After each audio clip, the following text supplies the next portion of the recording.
Okay, let's see. Chisholm, I see that you're on. Good evening. I think you can unmute yourself if you can try doing that for us. I just want to do a quick audio check. Yes, thank you, Evia. Good evening, everyone. Welcome. Thank you so much for being here. Okay, great. Thank you. Let's see, who else do we have? I see Allison is on. Can we do a quick audio check on you, Allison? Yes, I'm here. Okay, you're coming out a little soft, so you might want to project a little bit or turn up the volume. Good afternoon, good evening. Perfect. Thank you so much. Okay, we are all good. Whenever you're ready, Vice Chair. All right, let's go ahead and get the meeting started then. Welcome to our Water Commission meeting. I'll now call the meeting to order at 6 p.m.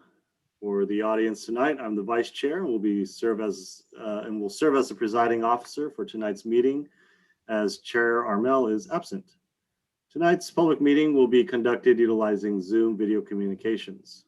This allows the city to conduct essential business and comply with Public Health Administration recommendations to protect the public and city employees, to practice social distancing and limit exposure by not allowing in-person public meetings. To ensure that the public will be able to participate in our meeting, public comments can be submitted as live comments during Zoom meeting and via email at publiccomment@cityofglendora.org. So let's go ahead and begin with the roll call. Madam Deputy City Clerk, would you please conduct the roll call? Thank you, Vice Chair. At this time, I would like to conduct an oral roll call and request that each commissioner respond with present when their name is called. I believe Commissioner Shaw. Present. Thank you. Commissioner Hanson. Present. Commissioner Fields. Believe he was on. You can unmute yourself.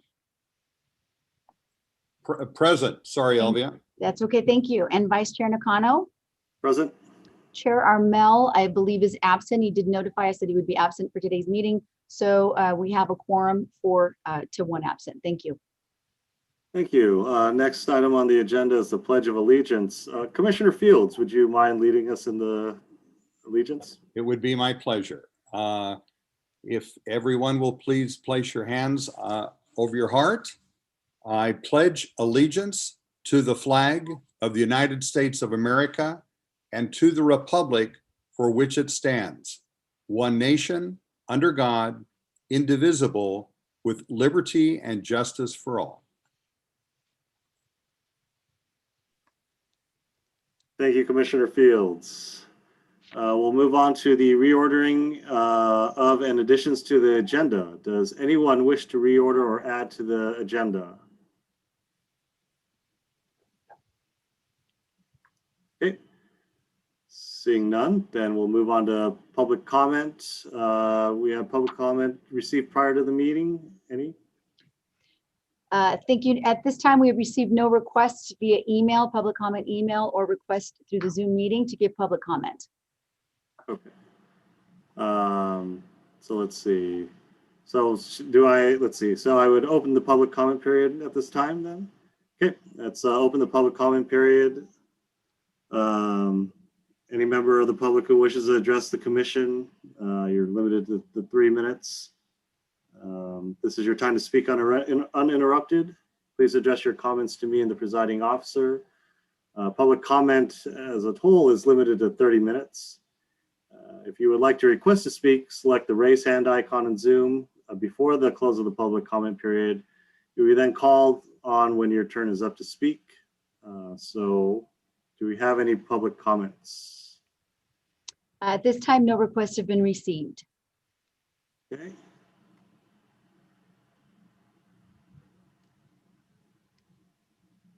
Then I will close the public comment period. Moving on to commission statements and reports. I'd like to request commission members if anyone would like to give their statements or reports.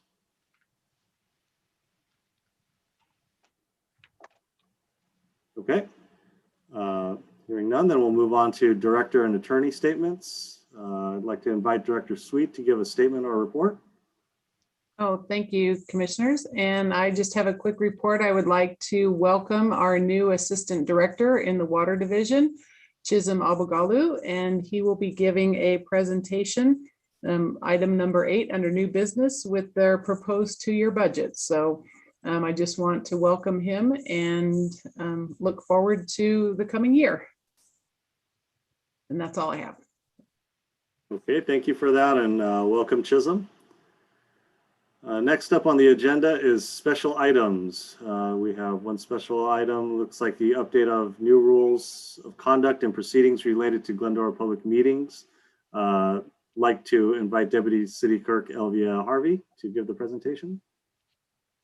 Yes, thank you, Vice Chair Nakano. Thank you for allowing me to come before you tonight. I'm going to be giving you a quick update on new rules of conduct and proceedings for all of Glendora public meetings. This is something that has been adopted, that has started as of April. I know Water Commission had postponed their meetings, and so we're kind of now getting what most of the commissions had probably early on in the year. So this is just a little bit of an overview of some of the changes that you should be expecting, inclusive of tonight's agenda, a little bit different than what we're used to, but a little bit of history of how this came about.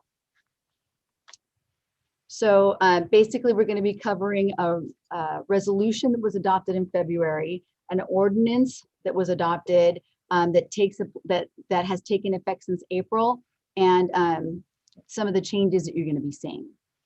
So this is a broad overview of the numerous occasions where council has met and discussed issues related to these changes. The slide gives you a little bit of an overview of the 9 meetings that have happened. Some of them started as a result of needing to look at terms and how to align some of the terms along with the elections of the council. And then along with that, they started to look at the policies and procedures, responsibilities of council, how the meetings are run. And then as a result, they kind of broadened it out and looked at all of the boards and commissions as a whole. And so to align everybody, they looked at all the boards and commissions. So this is why now you are affected. So this essentially started in 2019, June of 2019, and over a period of several meetings now ended in where this came into effect in April. So these are the areas now that were part of the consideration. The regulations that govern the proceedings, like I said, some directives that were given as part of legislative action. There were some protocol inconsistencies. So a lot of the boards and commissions ran their meetings a little bit differently. They kind of skipped around. There was some noted differences in typical process that should be followed for Robert's Rule of Order, the way we conduct meetings. And so in order to address some of these inconsistencies, they looked at every board and commission. So resolution 2021-02 basically set the rules that govern proceedings, that govern public comment, how public comment is taken, that actually address some of what we were seeing as far as disruptive public comments and commentary that was being made that sometimes was very off topic, and kind of attempted to rein that in a little bit. It changed a little bit of the order of business to align more with the proper proceedings according to Robert's Rule of Order. And it also addresses, I'm not sure if the Water Commission ever has public hearings, but should they ever have a public hearing, there's a particular way in which those should be conducted. So this is kind of now what the new order of business is going to look like, a little bit different, a lot more line items, but I think it's a little bit easier for us to be able to identify and to peg those areas where perhaps the commission wants to come forward with a particular item on a study they would like, the staff to conduct on a particular issue. If, Vice Chair Nakano says, I would like to see this, can we bring it back to a future meeting? It's specifically tagged under commissioner items, and that has to be addressed. Before, it was kind of, where do you put it? Whose item is it? And this kind of very clearly identifies for future reference, should you need to look up anything, then you know who brought it forward. If it was a commission item, if it was a staff item. And it kind of allows also the director to be able to have a specific section that will also include any legal updates that need to come forward to the Water Commission.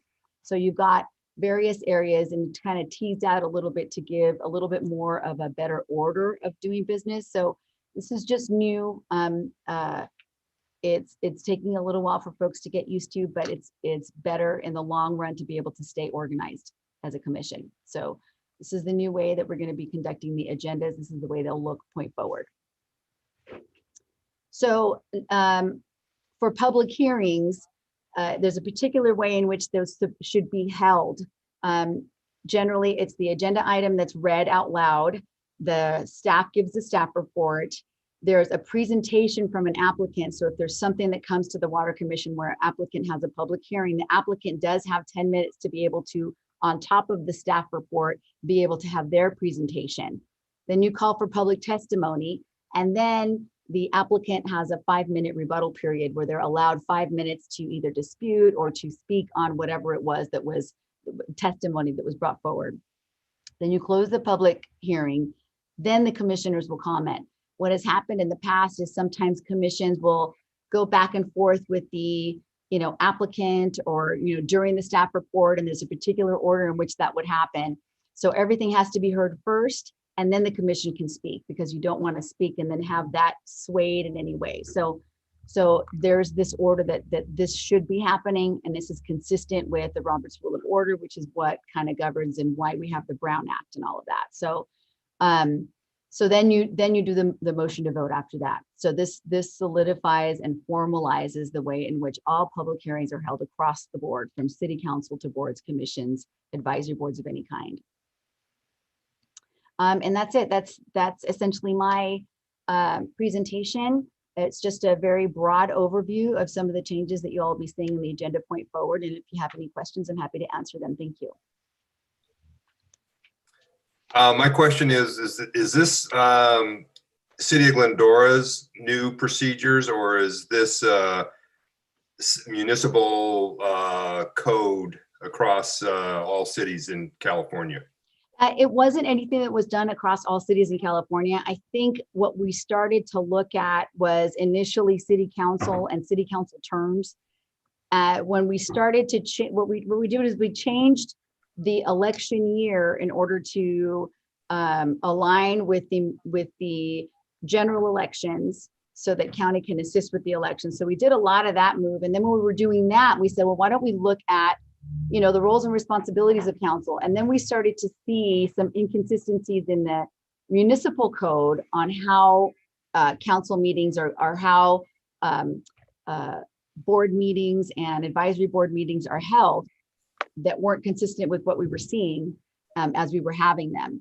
So in order to look at council and how we were running them, it was just a better idea to kind of broaden the scope and include all boards and commissions. So we looked at the municipal code, we aligned that with any legislation that had come down related to specifically public comment. That was something that was brought up. In particular, if anybody wants to give public comment, they're allowed to. Before, we were saying, please state your name. If they don't want to state their name, they don't have to. That's something that's a little different now. They're not allowed to yield their time to another person. So it more formalizes the idea that if you're going to speak, it's only you that's going to speak. You can't speak, 6 of you at once, and then just only 1 minute and one, and then 2 more minutes get sent to the other person. And then next thing you know, somebody can stand up there for 20 minutes. So, and that's something that we were seeing happening in other cities as well. So in order to formalize it, you have to put it into an ordinance and then put it into the municipal code. And so that's what they attempted to do. So this was a small portion of a much bigger effort that council undertook. Was the start of theirs, and just kind of broadened to include all boards. Okay. Another question is, when we go back to in-person meetings, are you still going to allow Zoom participation? Yes, I think we're working on some kind of a hybrid where both would be allowed, just so that, some folks aren't going to be comfortable coming into a public setting initially, I would think.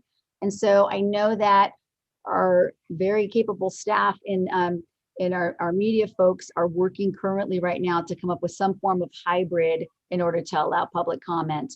One of the other things I do want to mention though, is that specifically during public comment, before the presiding officer, let's say, Vice Chair Nakano would be the presiding officer for the meeting, and all public comments should be spoken to him, right? At this point, we are allowing, it's not we're allowing, but legislative action has allowed that you can speak to anybody within council, and then the commissioner can decide whether or not they're going to be responding to that at the end of that public comment. Okay. So it's less restrictive as far as who they can speak to, but it does limit them to only speak on the item at hand. So they can't speak on items that, if they're coming to the Water Commission talking about a plan and their plans and, you're not allowed to give public comment on anything that's out of your subject matter jurisdiction. So it limits that, but it allows them to speak to Nakano or Fields or Shaw or whoever they want to. It is then your choice as to whether or not after their public comment is over to then respond. It's not suggested that you take on a back and forth banter with them while they're at the podium or while they're speaking, because it only kind of fuels it. It's probably best to hear them out all the way and then address if you wish to. At this point, like, Vice Chair Nakano would say, Commissioner Fields, this comment was, directed to you. You can, if you choose to respond, you may. And then you would either yes or no. So Okay. this is a little bit different. It's going to be a little different, but they are allowed to speak to whoever on the commission. All right, thank you.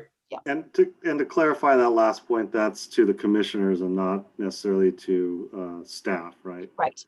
Right. Well, they can speak to staff, but at that point, Commissioner Nakano or at that point, Director Sweet would speak and say, I will take that under advisement. I'll take your name and number. We'll call you back. I know that kind of stuff, when it gets into speaking directly to staff, is a little bit touchy. And I think at that point, the director can speak up for staff, choose to do that. Okay, sounds great. Do we have any other questions? Okay, seeing none, then we'll move along on the agenda. Next item is the consent calendar, items 3 and number 4. Does anybody want to pull one of these items from the consent calendar? Okay, seeing none, then I would like to request a motion to approve the consent calendar items as presented. Motion to approve consent calendar. Second. Okay, that was a motion by Commissioner Hanson, a second by Commissioner Fields. I will take a roll call vote. Commissioner Shaw. Yes. Commissioner Hanson, Yes. Commissioner Fields, Yes. Vice Chair Nakano, Yes. and Chair Armel is absent, so that passes 4-0-1. Thank you.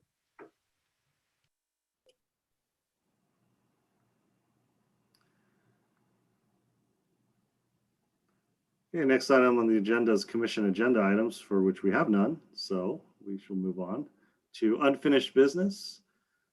So let's have the water conservation program update. I'd like to now invite management analyst Jennifer Aguilar to present the staff report. Good evening, commissioners. So this is the water conservation update for the first 3 quarters of the fiscal year. Some information does trail into April for you, but most of the information is just through the end of March. Next slide. So for our fiscal year 21, so far in the first 3 quarters, we have issued just about $55,000 in rebates back to our residents.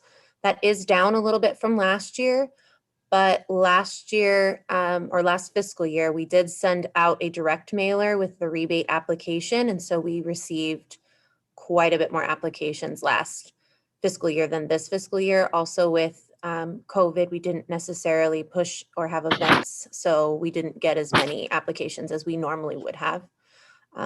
We have had 211 applications, which sounds like a lot, but I believe last year at this time point, we had somewhere around 400. So it was a lot more. We are inspecting, or we have inspected 94% of our applications.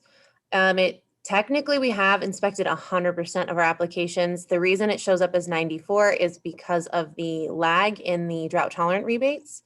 So when they submit an application, they have 60 days to complete that project. So when you look at the dashboard and see all the numbers, it looks like we haven't inspected them all because technically we haven't, because we have a handful that are waiting to finish their project. That 60-day timeline sort of sets that number down a little bit. We did start inspecting rebates other than single toilets at homes starting May 17th. We started actually doing in-person inspections again. We are taking single toilets through the photos that we've been doing since last March, April, when we started doing that. And if someone is uncomfortable with us being in their home to inspect their item, they can still send a photo. We are still working with people. We understand everything's sort of new, but we did stick with Metropolitan's yellow tier guideline for when they were going to start doing their inspections again. So we followed the same timeline. Next slide, please. So for our water use efficiency surveys, we've done 72 so far this fiscal year. That's obviously a lot less than we normally do. Typically, we're about triple that number at this point, but the only surveys we've been able to do so far this fiscal year have been virtual, so over the phone. We have been issuing people bags with goodies and sending them letters with the suggestions we made and doing things like that for them. But we just don't get as many surveys when we can't physically go to somebody's house and help them with their controller. So we did start scheduling in-person surveys again as of May 17th. So in the last 2 weeks or so, we have done a handful, but those numbers aren't reflected on here. Next slide. So for violations, we have issued 158 green tag violations. That is as of the end of end of March. We are on track for a normal year. Nothing really changed with our violations this year. The only thing we did do is, since we are getting compliance from our residents about fixing the items that we are sending them letters and letting them know about, we did not continue to hold the requirement of scheduling a survey. We'd stopped doing that with the COVID restrictions because we couldn't go out to their house. So we decided, since we haven't had a second violation the whole time, which means once we send them a letter, they've fixed it within a month or two at the most, we decided not to continue to have a survey, which was something that started with the emergency drought ordinance in 2015. We just opted that our residents have been doing so well and keeping up with what we need them to do. So we decided we didn't need to take time from them to check that they fix their sprinkler. We're trusting that they fix their sprinkler. Next slide, please. Education and outreach. I actually have quite a bit for you this time. I know this has been very sad recently, but we were able to attend the AP Environmental Science class at Glendora High School. We went to 2 of his classes. They were sort of hybrid Zoom and in person. So we were in the classroom, and then he had students on Zoom as well. And they were able to watch the presentation and participate in the activity through Zoom. And then we had the handful of students who were in class as well. It was our 8th year of doing this. This is probably our favorite presentation of all. These students are very well informed, and we help them with their AP exams by doing this because they almost always have a question on either stormwater or drought on their AP exam. So this presentation is very helpful to them. And Mr. Montgomery, we found out, is actually retiring at the end of this year. So we were really excited to go see him one more time and make sure we got to his classroom. He is going to pass our information on, and we're hoping that we can go next year as well, even if it's a different teacher. Next slide. Our first event in quite some time, we went to the Library Plaza Discovery. They were having a little event up on the top of the plaza to let people check out library books and reach out to library staff, do things for the Library Foundation, and they invited us to attend. So we had a table for about 2 months. It was only once a week, 3 hours at a time, and staff rotated through. I was the first one. I figured if I was going to make the guys go, I should go for the first one and see how it went before I sent my staff out there. So I was the first one, but we went out, and it wasn't extremely highly attended, but the people that did come over and talk to us. They took applications. We had things for the kids. The visibility was great. And honestly, my staff and myself, events is the one thing we've really missed lately. So even being there and just participating with another city department was really important to us. Next slide. And then on March 19th, we did hold our Fix a Leak Week. This is something that we've done for the past 5 years. We've participated in Fix a Leak Week. It's through the EPA WaterSense program because the city is a WaterSense partner. So it is part of being a WaterSense partner to participate. We made leak kits, little blue bags with a shower head, an aerator, nozzle. We had toilet flappers in there this year and shower timers. And we gave those out to anybody driving through. We set up our little drive-through course like we did for rain barrels and had people drive through.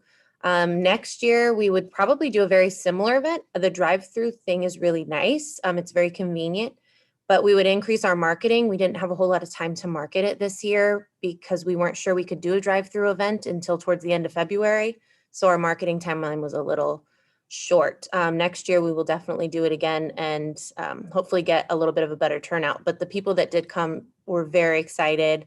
We did have some council members roll through and get some bags from us, and we were happy with it. Next slide, please. And we did Earth Day again this year. So Earth Day was definitely different than you normally see. It was on April 24th. It was a drive-through event again. We had about 300 people drive through and handed out bags of goodies instead of having our 2 tables worth of all sorts of things people lined up to get. We did bags. It was probably the best way to hand out our giveaways. And we have planned that next year we are probably going to do the exact same thing, even if it's not a drive-through. The bags made it a lot easier. It was easier for staff. It was easier for the residents, and people loved it. So we were just, again, happy to participate in another event and then continue to be able to give out some of the things that we've had for a year. We bought for Earth Day last year and then it didn't happen. So we were able to actually give out those items that we'd purchased for last year's event, at this year's event. Next slide. And then here is the fun figures. So this is the city comparison figures. So this is what we use as a staff performance measure only. This isn't reported to anybody. It's just for us. It guides our programs and sort of helps us figure out what's going on. We are, as of the first 4 months of the calendar year, we're up 15.5%. February was the best month and everything else has really struggled. As you can see, we did get less rain through most of that time, but January we got more rain and we're still up 10%. So people were home in 2020 and especially in March and April when everything was really scary. And still in 2021, we're up over last year. So to us, that indicates a problem that we need to start working on and figuring out. My staff is working on a lot of new things and I'll get to that at the end. But this is part of what guides us to say what's working, what's not working, and we need to kick it up a notch or we're really doing everything we can. So this is a key to us that we aren't doing everything we can and we need to get going again. Next slide. So this is the 2021 versus 2013. So this is what is actually reported every month to the state through DWR's drink portal. We are self-regulated at 20% per month. At least that's what we were supposed to be doing. That's what we have to report every single month. We are obviously a little bit under that. In some cases, a bit under that in some months. So we know that there's new regulations coming. We know that with they told us they were going to make an update in October of 2021. With the new drought conditions and things, the way things have been going, I'm not sure how that's going to look or if any of these figures are going to matter, if they might just go back to that emergency state again and throw everything out and start over, which is exactly what they did in 2014, 2015. that kicked everything around. So we're going to keep tracking these things and trying to help reduce these numbers a little bit, but we're not sure what's going to happen here in the next 6 months. Next slide. And this is 2021 compared to 2005, which goes back to that 20% by 2020, which again is done. And the 2015 regulation wiped that one out. We still track everything. I am of the belief that we're going to track everything we can, because at some point they're going to ask for it and we're going to need it. And if we aren't tracking it, it's going to be a headache. So if we just keep going, we'll have everything that anybody could ever need when they need it. So we keep going, but we use it as a performance measure. And these are the figures at the end of 2020. We were not at 20%, and that's the first time that has happened since 2014. So we knew that we needed to do something, and the figures from 2020 and then the continuation into 2021 with January being up almost 20% instead of down. We had a conservation section staff meeting and we said, it's time to really get conservation going again. We've dropped off. Everyone was burned out, and it's time to kick us back into gear. Next slide. So part of that, we are doing a bill insert. We did all those events previously as part of our kickoff of we're here again. Don't forget about us. And then we are doing a bill insert. It should start hitting mailboxes in a week, maybe 2 at the latest, but it is an 8-week cycle. So it's going to take about 2 months for everybody to get it. That is the front of the bill insert.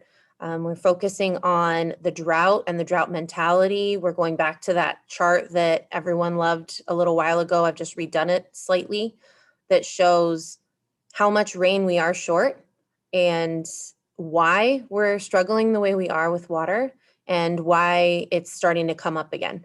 The back does talk about the drought and the rain years. And then it also is we're back to coming to people's houses. So the back of it focuses on call us, let us come out, let us work with you, try and help you reduce your water use again. It's been a few years. Don't forget about conserving. Let's get back in gear.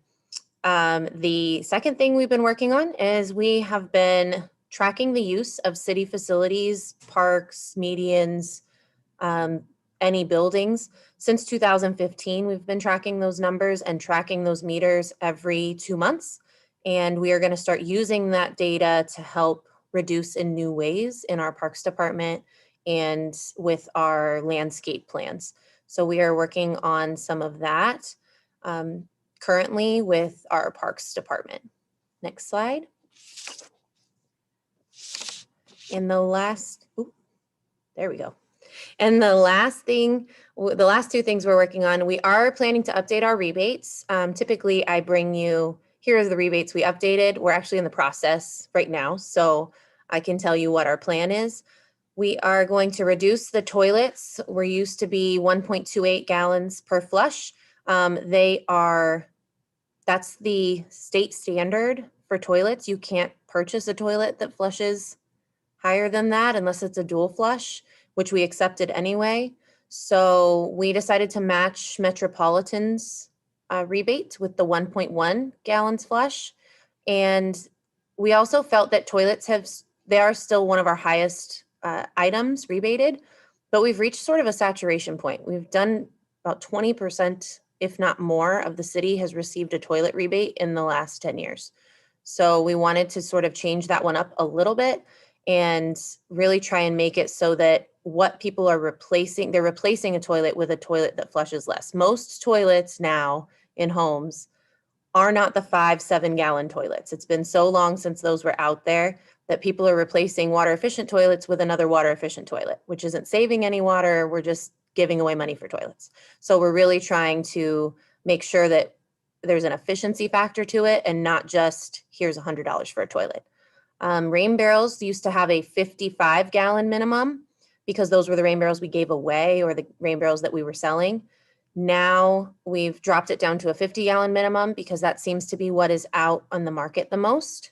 And we feel it's a little bit petty to tell people no for 5 gallons in a rain barrel. So we dropped it down to the 50-gallon minimum. And also that is what Metropolitan uses for their rebate. So we're trying to stay similar to them. We are going to increase our ground cover. Our ground cover rebate is 50 cents a square foot. Currently, it's set to 1,000 square feet, and we're going to up that to 2,000 square feet. And then we currently have a drought tolerant plant rebate where we will rebate $400 for drought tolerant plant purchases. And we are actually going to increase that to $600. And both of those rebates only exist if we don't reinstate our turf removal program. So some of you are here for that. When we did, we are hoping that turf removal can be an option for us again. We are looking to see how everyone sort of feels about it. Last time we did it, it was the heat of the drought, and we did about $700,000 in turf removal only in 2 fiscal years. Obviously, I'm not increasing our budget at this time, so we would have to manage our money a little bit better, and we might run out of rebate money for the first time ever. I've never run out of rebate money. We might actually run out if we do this sort of a program. But turf removal really did give us the most visual for our money. We had signs made, we put them out. It was the most visible in the neighborhoods. People were really doing a lot with it. And so we're looking at potentially bringing that back. If we did bring that back, we would drop our current drought tolerant rebates, because you don't want to double rebate. So we would do one or the other. Sort of depending on how things go and what gets approved, but we are looking at potentially reinstating turf removal. We're also bulking up our social media again. We are going to be doing another video like the state of water that we did a couple years ago, where we were showing the basins and how that looked. We're going to do something very similar again, starting to work with our social media team on that. And we're going to do some more social media posts. I don't know that it will be the same as we did in 2015 with Water Wednesday, every single week posting something, but we are going to be more active with our posting again. And we will probably send out a direct mailer here in August-ish is sort of the plan, to let people know where we're at with water and what we are needing from them. So we will see how that looks. I'm always up for any other recommendations or ideas anybody has. And we're always looking to do something new, do something different, be on that cutting edge. So if there's anything you have for me, I obviously would be more than happy to hear about it. And that is the end of my report.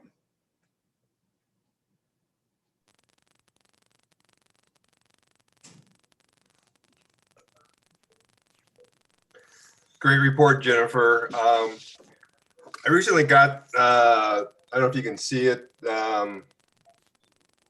Yeah, the Source magazine. Yeah, did you see that where the city was in there? Yes. And it painted the picture that cities are in better shape than they think they are. Do you agree with that? I'm not sure that I 100% agree with that. I feel like the things that I'm seeing and the usages we're seeing and a lot of the trends that we saw in 2014 are looking very similar to now. I think people want to believe that, oh, we've done this before, so we can do it again. And I'm not seeing the same response that we had last time. So I'm not sure that we are as well off as we think we are. I would say that we're not doing as well personally. I feel like we can do a lot better. Yeah, I would agree. I think the article painted a rosy picture. Mm-hmm.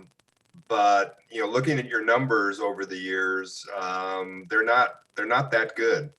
I mean, we need to do a better job with conservation in the city. Definitely. I've seen, I mean, we've been tracking our numbers since 2015, and this is probably the worst I've seen it since then. Yeah. And I would say that we are hiding our head in the sand if we think we're doing okay. I don't think we're doing okay. Okay. I agree. Thanks.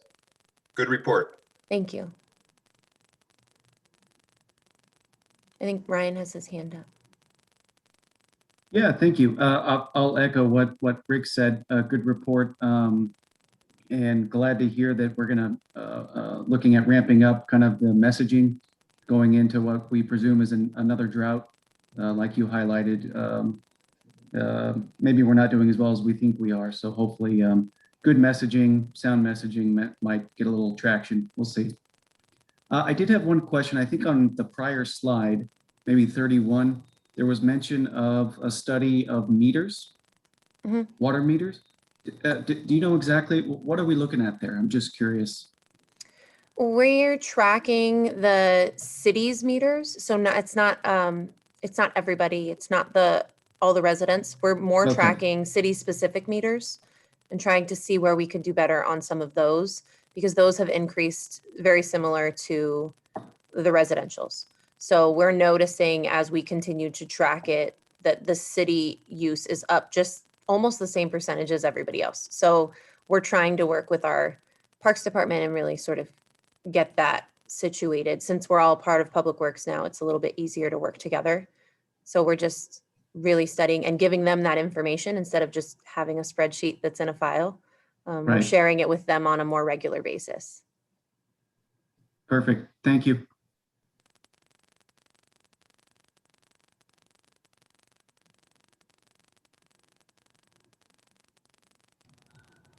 Okay, Vice Chair, I think we've got maybe a little bit of an audio issue going on. We're going to try to unmute you right now. He's unmuted. Go ahead and have him mute. Can you try to mute yourself and unmute to see if that'll work on your end? No, we still. All right, hold on. Hold on one second. We're going to try something here.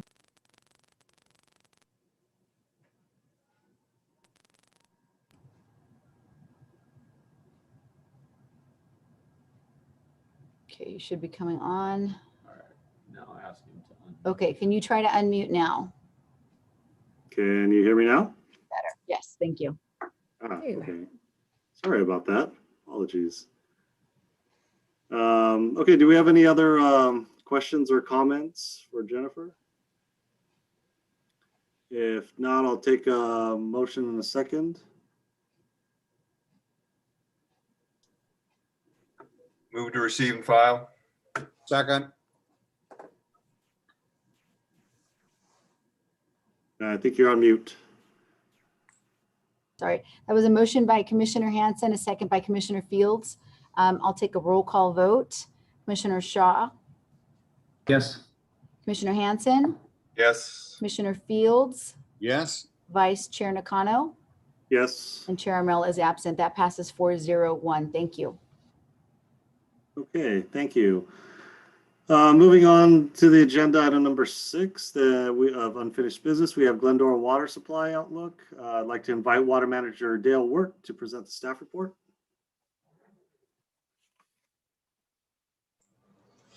Good evening, gentlemen. I'll be presenting our water supply outlook report this evening. And probably going to be echoing some of the same things from that Jennifer said, but on our actual supply side. So this does reflect, as she said, also some information in March. I've actually been able to update this report more than once since then. So there's a little hybrid of information. If you have any questions, just let me know. But let's get started. So next slide, please. The rain season goes from October through April. 2020 to 2021, so far this season, Glendora has received 7.36 inches of rain as of May 14th, 2020. Our seasonal average is 24. So if you can see, we're off to a pretty rough start there. With only 4 of the hottest months left, we do not anticipate any more rainfall this season.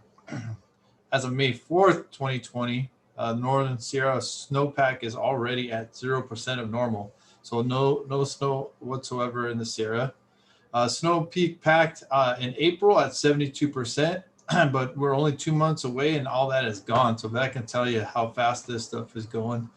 The upper Colorado River Basin snowpack is also at 0%. Their snowpack peak at 88% of normal in April as well. And also a big kicker to us, the state's water supply allocation has been lowered to 5%. Next slide, please.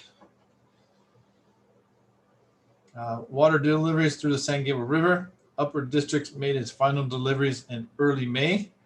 San Gabriel Valley District has made no deliveries in the months of January to May, nor Three Valleys has made any deliveries in the months of January to May. And those would be deliveries that we would receive down the canal into the pits. Next slide, please.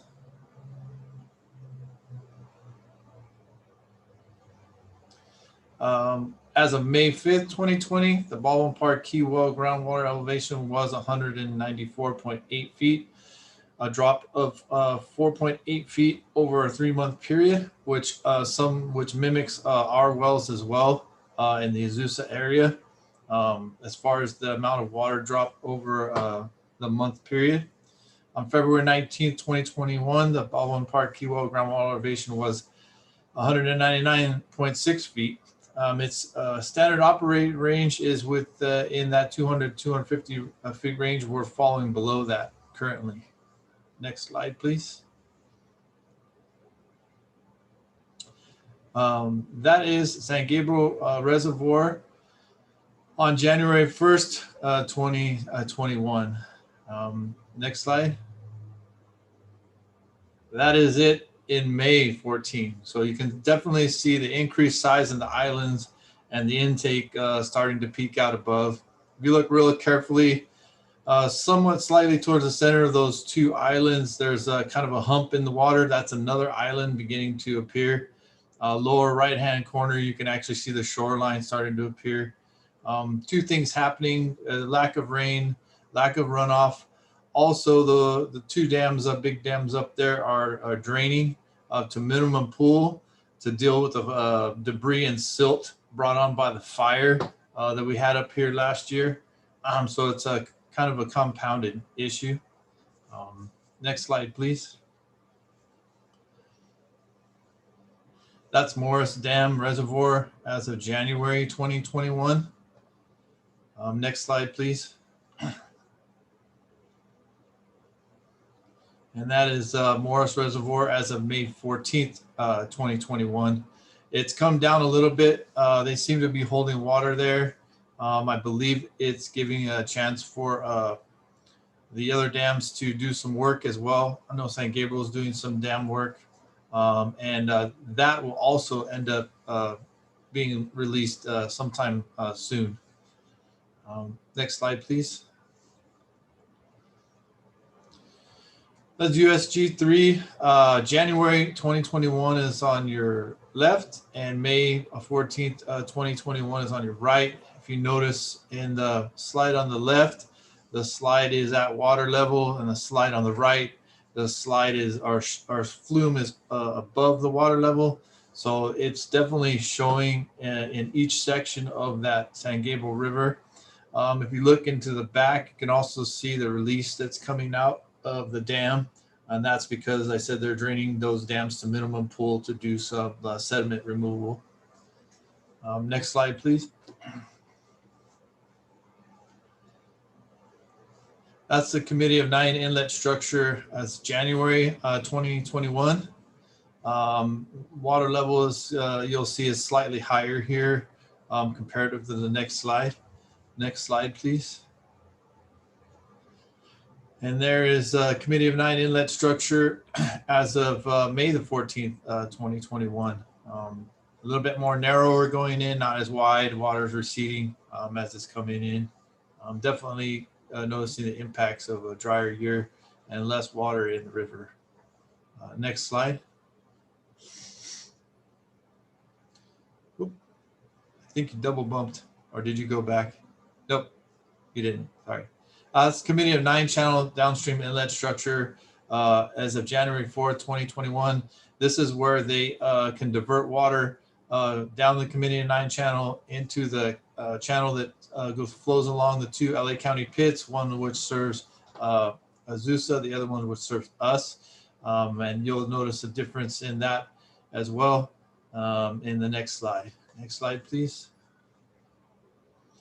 And that's the current canal conditions, far less water coming down it. They are diverting a little bit of CIC water at the time because CIC is out of service.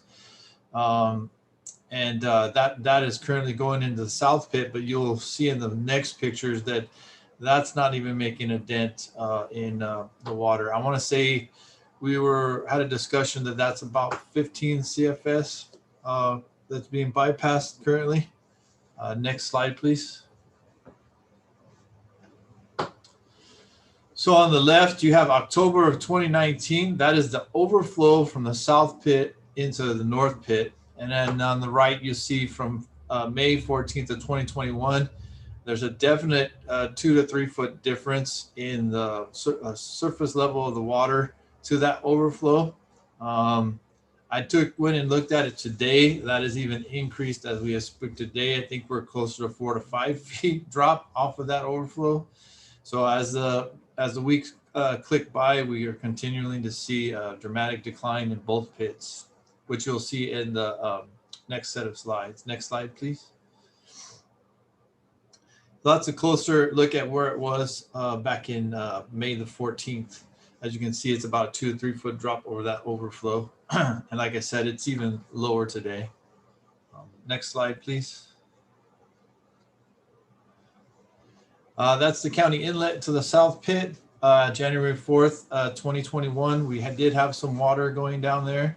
That was some of the last of the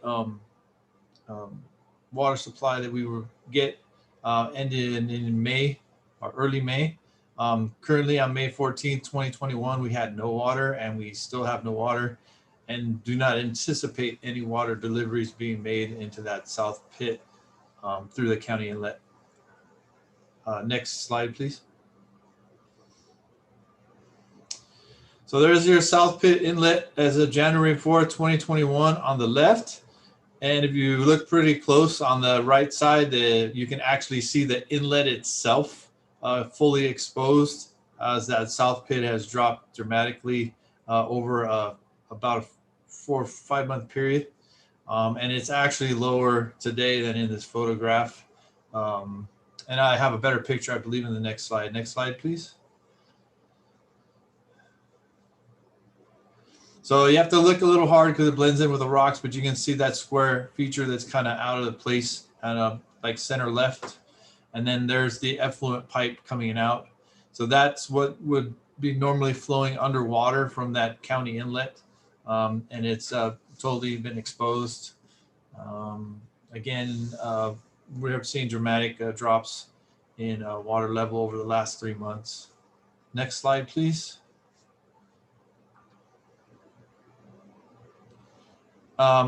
That's a picture of the north flow view as of January 4th, 2021.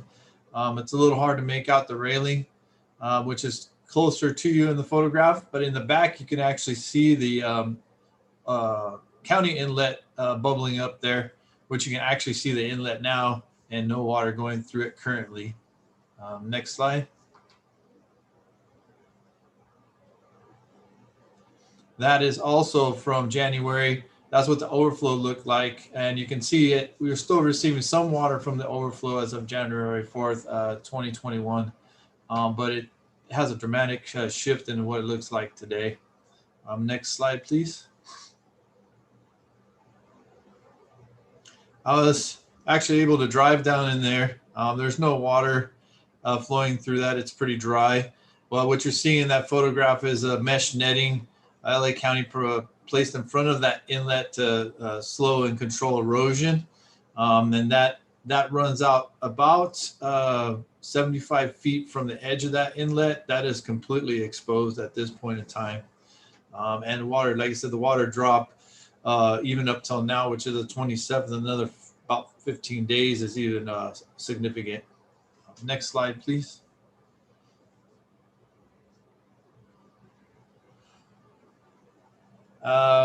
Water production and purchases as of January 4th, 2021. Wells were at 6,000 gallons a minute. We weren't purchasing any MWD water at that time. Water production purchases as of May 14, 21. Our production is down about 1,000 gallons a minute. That is due to the drop in those pits. Directly affects the water levels in our specific capacity in our wells to produce. MWD was 0 on May 14th. As of Monday, we're taking 4 CFS here at our PM28 connection up here on Sierra Madre to make up water. Our GPM has dropped probably about another 700 gallons, so we're probably somewhere right around 5,000 gallons a minute. We went from being able to produce about 11 to 11.5 million gallons a day to producing about 10, maybe slightly less than 10 million gallons a day. So we're using that MWD to do makeup. We're not receiving any water from San Gabriel River. The Canyon Basin and well production have been steadily declined. Again, we've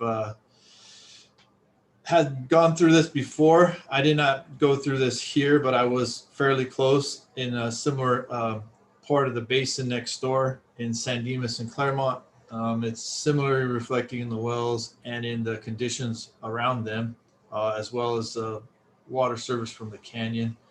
We have several things that working with Chisholm, Ron Nitschke, who's our production senior supervisor, as what we can do to minimize our intake, maximize what groundwater we can pump. But we're reflecting at some time, probably, if not the end of this month, early June, we will no longer be able to pump water at our San Gabriel plant, and we will go about 80 to 90% met, and we'll have our two to three wells we can run here in town running at that time as well. But I believe that concludes my portion of the report. I thank you guys for listening. Thank you, Dale. Do we have any comments or questions from the commission?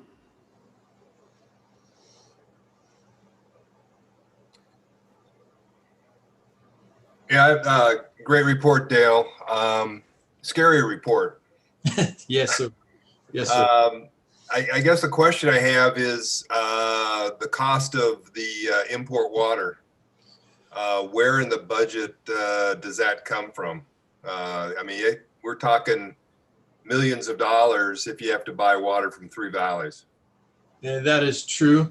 For specifics, I've been working with Chisholm on that. And Yeah, I can take that, Dale. So Rick, that is actually something I will discuss in my 2-year budget cycle as far as item 8. But you are correct. We are anticipating on taking about 2,900 acre feet up until next year around this time. And right now, Three Valleys is charging approximately $1,098 per acre feet. So that amounts to about 3.2 million. Right. We have included that cost in our production budget. We'll do a mid-year evaluation around December, see if the current dry conditions continue with its current trend, and see if we need to adjust that. Okay. Well, I know you're new, but the other question I have is that I know some public agencies have been able to adopt an ordinance or a resolution to pass costs through.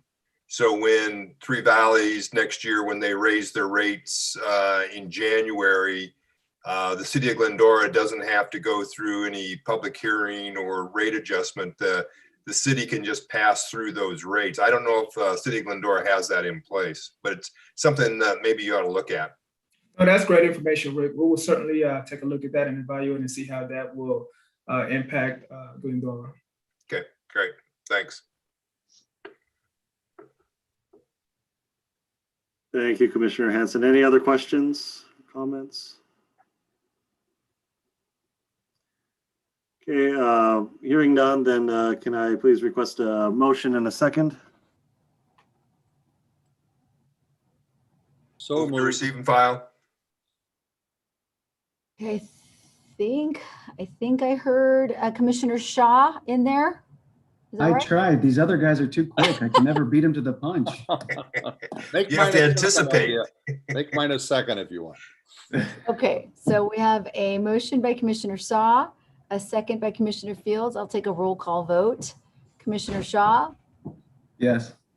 Commissioner Hanson, Yes. Commissioner Fields, Yes. Vice Chair Nakano, Yes. and Chair Armella is absent. That passes 401. Thank you. All right, thank you very much. Let's move on to item number 7. That is the presentation of the update on Engineering Division's Capital Improvement Program. I'd like to invite Principal Civil Engineer Maliha Ansari to present the staff report.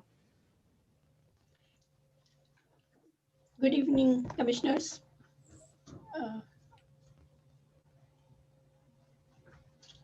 I will be presenting Capital Improvement Program current status. Next slide, please. There are 7 active projects currently in design or construction phase. 1 water main replacement project from fiscal year 2021. 4 water main replacement projects from last year, fiscal year 2019.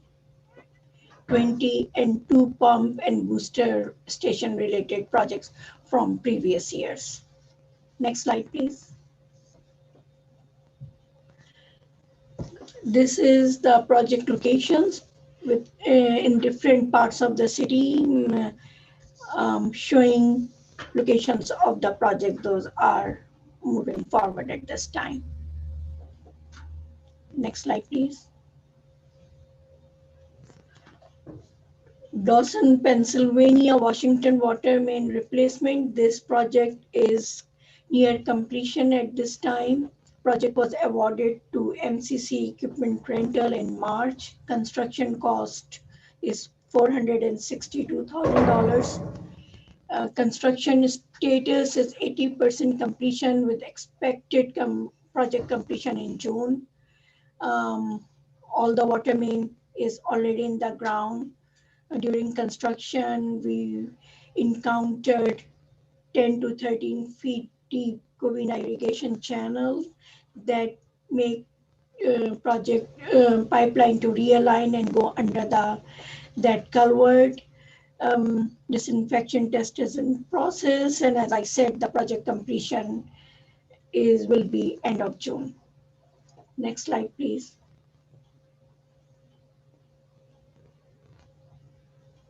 These are different construction pictures from Dawson project.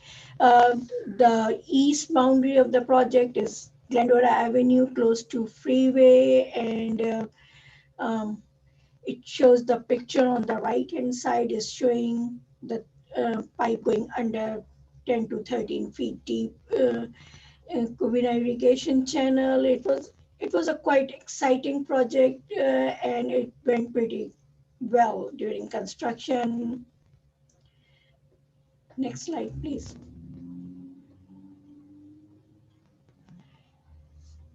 This is a project that will be in the southwest corner of the city of Glendora. The design services are going to award to a consultant in the amount of $61,085.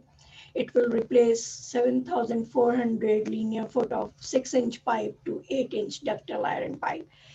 Expected start of construction is in January 2021. Next slide, please. Cossack, St. Vladimirs, Lawford Street water main replacement. This project is currently out for bid. Bid opening will be on June 10th with a scheduled bid award on June 22nd council meeting. It will replace 3,800 linear foot of pipe, and it's in a residential area just north of Route 66 and west of Valley Center Avenue. Next slide, please. Collin Avenue water main replacement. Staff is working on the plans and specs. Expected start of construction is September 2021. It will replace approximately 700 linear foot of pipe. Next slide, please. Donington Avenue water main project. It is already awarded. Project construction start will be June, in the first week of June. Construction cost is $244 $1,063. It will replace 1,200 linear foot of pipe. Next slide, please. So that finish my presentation on the current projects. I request the Water Commission to receive and file the Engineers Division CIP program updates. Thank you, Maliha. Do we have any questions or comments for the capital improvement project updates? I always have a question. We like it. Where in the planning do we put in well rehabilitation? I can take that, Rick. So, well, as far as well rehabilitation, that is, and as you hear in my report, we are planning, one of the initiatives with this full assessment of our water infrastructure is trying to figure out ways to diversify our water source. And, whether that's rehabilitating one of our existing wells, wells 3 and 4 down in Orwendale, or figuring out ways we can actually diversify, our water source. That's something we will identify as part of this long-term assessment here within the next couple of years. And then from there, we'll establish a series of projects to actually undertake those rehabilitation wells. Okay, that's great, because I think you guys, the city's done a great job of being self-sufficient with your own groundwater supplies, and really encourage you to keep doing that. It's it really keeps the cost down for the residents of Glendora. Absolutely. Any other questions or comments? Okay, hearing none, can I get a motion and a second? So moved, Mr. Vice Chairman. I'll second it. Ryan with the second. Thank you. Thank you. That's a motion by Commissioner Fields, a second by Commissioner Shaw. I'll take a roll call vote. Commissioner Shaw, Yes. Commissioner Hanson, Yes. Commissioner Fields, Yes. Vice Chair Nakano, Yes. and Chair Armel is absent. That passes 401. Thank you.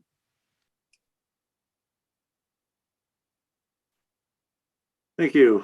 Then we'll move on to new business. The update on the proposed 2-year budget and capital improvement program for fiscal year 2021, 22, and 2022-23. I'd like to invite our Assistant Public Works Director, Chisholm, to present the staff report. Good evening, Vice Chair Nakano, members of the Commission. My name is Chisholm Abigolu. I'm the new Assistant Director of Water here in Glendora. Position I've held now for just under a month. So it is truly an honor and pleasure to serve alongside this commission and our dedicated staff. So today I'll be providing an update on the proposed 2-year budget and capital improvement program for fiscal years 2022 and 2023 as it relates to water. And part of that is really discussing the specific funding sources for water, and hopefully get your input and feedback. That is something that's very valuable to us. And as we talk about, I'll sort of run through this later, but we'll have both a budget workshop with City Council on June 8th and a potential adoption the second meeting in June. So again, we take your inputs and recommendations very seriously, and we'll do our best to incorporate those into our final spending plans that we'll present to the City Council. Next slide, please. So just a quick outline. Again, I'll go through the capital investment program, our current budget for the water operations over the course of the next 2 years. We'll discuss a quick overview of our revenues, and then we'll talk about what's next for us. Next slide, please. All right, lots of information on this slide. We'll try to get through it. One of the funding sources for our water initiative is our capital improvement projects, otherwise known as Fund 530. The chart at the top right outlines our projected actuals in terms of what we plan to spend through the end of fiscal year 2021, which is currently just over $5.6 million. As you can see, 76%, or about $4.3 million of our capital budget over the last 2 years was allocated towards the replacement of water lines. This consists of over 4 miles of water main replacements. As we move into fiscal years 2022, as represented by the chart at the top right, we start to really diversify the project types in which we're undertaking. In addition to our water main replacement program, 5% or $250,000 of our budget will be dedicated towards a comprehensive water infrastructure assessment.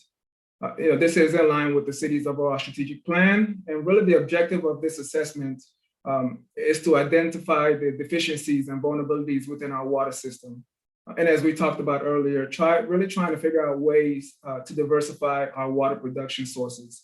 And as it stands now, our wells are highly sensitive to the demands and the droughts, and we're essentially at the mercy of the county. So really trying to figure out ways to be able to take full advantage of our production rights. Another key initiative currently being considered for fiscal year 2022 is the installation of Service Connection PM26. This is a joint venture project between Three Valleys and LA County, in which improvements will be made to the Big Dalton spreading grounds to increase the storage capacity. Currently, the capacity is about 12 acre feet, so we're looking to increase that to about 37 to 38 acre feet. I just want to emphasize, although we have allocated funds for this endeavor, this is still very preliminary at this point, and we still have to ascertain the benefits of this project to our community here in Glendora. Which will ultimately decide if we are going to participate in this cost sharing, and if so, how much. Lastly, for fiscal year 2023, a couple of key projects worth noting here. The green slice here represents 5% or $250,000 of our total annual budget, which will be allocated for a rate study.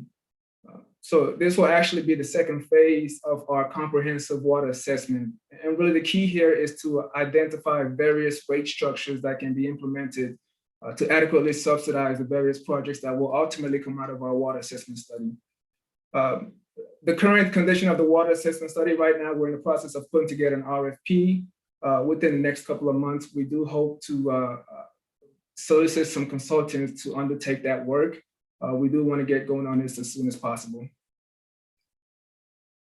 In fiscal year 2022, we also plan to commence construction on the Bluebird Booster Station. So this would account for about another 3 or 4% of our budget. Next slide, please. So the other funding source in which we draw from is our Water Operations Fund, Fund 531. We have 5 sections here within our water division that draws from this source as listed here. This includes administration, customer service, conservation, distribution, and production. Outlined here is our budget proposals for the various sections for fiscal years 2022 and 2023, as compared to our projected actuals for fiscal year 2021. With regards to water production, as we discussed earlier, we budgeted an additional $2.3 million for fiscal year 2022. As many of you hopefully are aware, we are currently in the midst of a severe drought condition, and we don't anticipate the county to release any more water supply into our canyon pits, as Dale mentioned earlier, at least not through the end of the summer. And so for the first time in 3 years, we will be purchasing water from Metropolitan. We anticipate to purchase approximately 2,900 acre feet through next year if the dry conditions continue in its current trend. And this is why our production costs for fiscal year 2022 is higher than our projected actuals for this current fiscal year. Next slide, please. So as it turns out, we don't just spend money here in water, we make a little bit of it as well. This table outlines our revenue projections over the course of the next 2 fiscal years as compared to our projected actuals in fiscal year 2021. Majority of our revenue emanates from water service charges. And within this water service charge, we have our standard uniform base charge for water provision, along with other associated fees such as energy charge, readiness to serve charge, and things of that nature, et cetera, et cetera. In addition to water service charges, we also receive revenue from purchased water fees, for conditions such as this year in which we have to purchase water from Metropolitan. Sales to other water companies and other various financial and property investments make up the remainder of our revenues. We anticipate a total revenue of approximately 23.7 million in each of the next 2 fiscal years, 2022 and 2023, which is just in line with our projected actuals of about 24 million in fiscal year 2021. Next slide, please. So shown here is the timeline we're looking at. For this month, we're finalizing our budget books for proposed 2-year spending from a staff perspective. We will hold a budget workshop with City Council on June 8th to lay out our proposed budget as discussed in this presentation to ensure the strategic plan developed by City Council is incongruent with our financial objectives. And then lastly, we'll meet with City Council on June 22nd for a potential budget adoption, which meets our obligation to have a strategic spending plan in place by July 1st. Next slide, please. So our recommendation today is to receive and file this update of the proposed 2-year budget and capital improvement program for fiscal years 2021 to 2022 and 2022 to 2023. This concludes my report, and I'll be happy to take any questions at this time. Sure. I had a real quick question. Can we go back 2 slides? I think it was slide 76 or so. Pretty significant drop on that miscellaneous administrative going from 2021 to 2022. Can you explain why that might be? Yeah, so a lot of this really is due to our ability to actually provide water. We have administrative costs, investment costs, and things of that nature. So costs to other water agencies, such as CIC or Southwestern, there is some cost associated with us providing water to them, some administrative costs associated with us providing water to them. So in dry conditions in which we're not actually able to sell water to them, we're not expected to realize some of those revenues. So that's what we anticipate, that these dry conditions for at least through the next year. And again, this is something we have to reevaluate and see where we are as far as rainfall. I see. Okay, so it's tied to that sales to other water company line drop. Correct. Okay, great. Thank you. Commissioners, any other questions? Yeah, I had a question back on slide 75.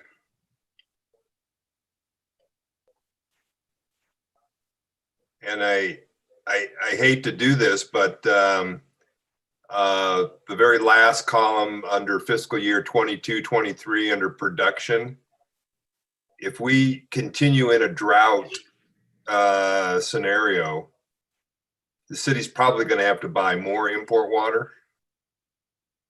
That is correct, Commissioner Rick. So essentially, again, we'll have to do a mid-year evaluation in December, sort of see where we're at. But you are essentially correct. We do have to continue to serve our residents here. So we will have to essentially purchase more water, assuming we don't have any water in the pits by that time. So in theory, that item could be higher than the 8.9 million. That is correct. Yeah. Okay. It could be higher, but it could also be lower. Yeah. I think the other thing to be looking at too is, and I'm not sure all the ins and outs of it, but the city also pays an RDA assessment to the main San Gabriel Basin Water Master. And if the water levels in the basin continue to drop, they may ask for more money or continue assessing the city so they could purchase import water. That is correct. We do have an operating safe yield. And as Dale mentioned, actually the key well, the Baldwin Hills key wells has actually dropped below the recommended level. So based off of that, that will essentially increase some of those RDA assessments that we are assessed. So yes, that price to produce water could potentially increase as well. Okay. And I just want to again emphasize, really our goal, sort of a long-term goal, is to really figure out how we can diversify our water production source. Whether that is reactivating some of our wells further south in the basin, or creating strategic partnerships with adjacent municipalities, and thereby not relying heavily on LA County and their releases in our Glendora pits. That is the plan. Yeah, good idea. Great, thank you. Hey, just a quick comment, guys, and I kind of want to get everybody's reaction on here real quick. You know, based on Rick's comment, the more I look at this particular slide, might we want to adjust up that production number for 22, 23? I mean, I know, you know, everybody wants to be optimistic, but you know, Rick, you bring up a good point. I think maybe we better, you know, Chisholm, great chart, and I, you know, I know you're new and all that. I just wonder if that's a little bit short.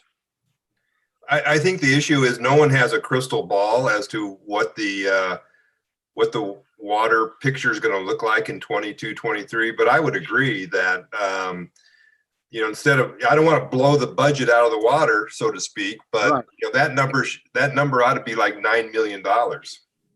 Yeah, I agree, Rick. I really do. Yeah. Yeah, you know, if you don't spend it, you don't spend it, but I'd rather see it there. Yeah. No, those are great comments, Commissioner Fields and Hanson. We can certainly look into that. Just to kind of give you some background history in terms of how we got the 2,900 acre feet, which correlates to this $2.3 million increase here. Our conditions here, right, currently at this moment in 2021 is very reflective of our 2015 conditions. So again, as Commissioner Rick mentioned, there is no way of knowing exactly what the weather conditions will provide us in the future. But the good thing about it is we do have historical data that we can actually reference from. So that's sort of how we were able to calculate, based off of our operations of our wells, calculate how much water to purchase. But again, we can certainly take a look at that, Commissioner Fields, and see if that's something we can increase. Yeah, I mean, the reality is, if you need the water, you're going to buy the water, and you're going to pay the price. Absolutely. Whether you have any money in the budget or not. But I think the condition we're in right now, I think we really need to take a look at making that like $9 million. Yeah, I agree, Rick. Yeah. Commissioners, this is Allison. We can look at that I mean, we'll bring it for our council workshop, but then also we have opportunities, just like you had mentioned, that we will buy what we need to. But we can do a mid-year budget, you know, look at it again in 6 months. But we, as Chisholm mentioned, we will definitely keep it under our in our radar as we move forward.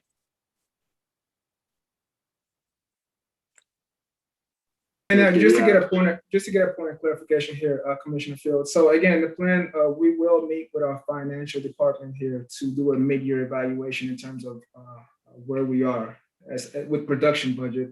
And you know, as Allison mentioned, if we need to add more to our production, we can certainly appropriate that amount at that time.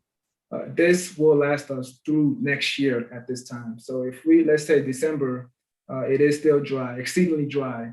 At that point, we can say, okay, let's go ahead and appropriate an additional 3 or 4 months supply to be able to last us until next wet season.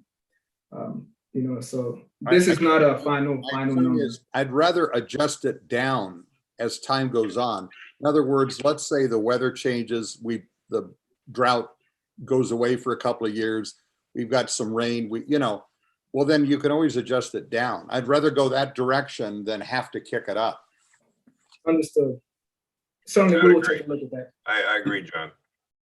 Yeah, and for what it's worth, I won't belabor it, but I agree with both the commissioners. I'd rather have a higher number to start off and then not have to spend it. But it sounds like you guys have the inner workings on coming back, midway through just to double check. So sounds like you guys got it under control. And Chisholm, welcome. Yeah, to Glendora. Thank you. Seriously, you're doing a great job already. Thank you. Chisholm, does the city try and seek out any sort of like grant funding or anything like that, or have the ability to do something like that, especially in terms of well rehabilitation? Because I know there's been some grant funding for that. Correct. And Commissioner Connor, that is something we will certainly evaluate, especially when we have wells situated in underserved communities. Oftentimes there are incentives to be able to provide grants to provide jobs and things of that nature. So yes, again, in the month that I've been here, that is not something I've searched out with this particular city, but that is something I plan to pursue to subsidize some of our future projects. Okay, great. Do we have any other questions or comments? So Okay, if I hearing could none. clarify really quick, Vice Chair, I just wanted to clarify now. It looks as if we have some consensus that the commission would like a consideration of increasing production costs. However, Assistant Director did indicate that that is a consideration at mid-year, perhaps returning back for an update. Is that the consensus I'm hearing, or is there going to be an ongoing report? I just want to know if that's going to be a staff direction that we need to note in the minutes.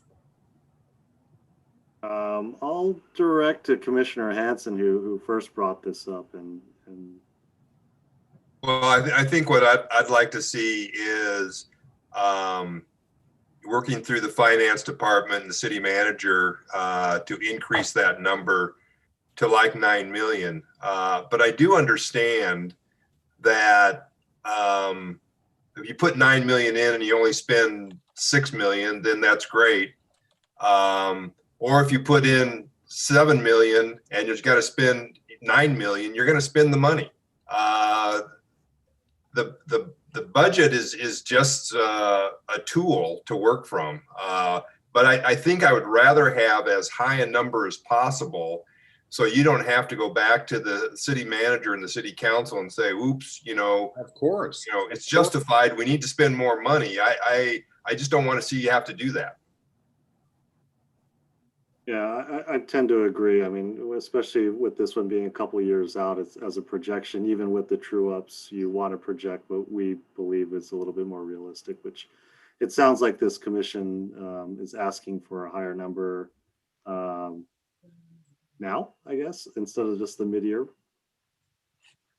Yeah, this is Allison. I will take that back as we are take that back to the city manager and finance as we are developing this budget, and look for it to make that change in this year. Okay, so I guess that number doesn't have any impact upon rates and charges for the next coming year. So you might as well put in maybe a conservative number to cover yourselves when and if we continue this drought conditions. Now that we've said it's totally going to rain a lot, so thanks for that too. Well, that'd be a good thing. That'd be a wonderful problem to have. Yeah. And guys, if you look at every line item from 2021, I should say 21, 22 to 22, 23, everything's increasing except customer service. And to have production, which is, the riskiest thing in a drought, it should at least be, the 8.9 that we've experienced this year, minimally, in my opinion. I agree. Okay, so Elvia, do we have a alternative Yes, recommendation yes. then? So the recommendation then is to be modified to receive the report and to direct staff to work with finance and the city manager to increase production cost estimates to $9 million. So that's what the motion will read. Yeah, specific to the fiscal year 22-23. Fiscal year, and I will note that fiscal year 22-23, you said, right? Yes. Thank you. And I'll make the motion to take the heat. And I'll second it. Thank you. That is a motion from Commissioner Hanson, a second by Commissioner Fields. I'll take a roll call vote. Commissioner Shaw, Yes. Commissioner Hanson, Yes. Commissioner Fields, Yes. Vice Chair Nakano, Yes. and Chair Armel is absent. That passes 4-0-1. Thank you.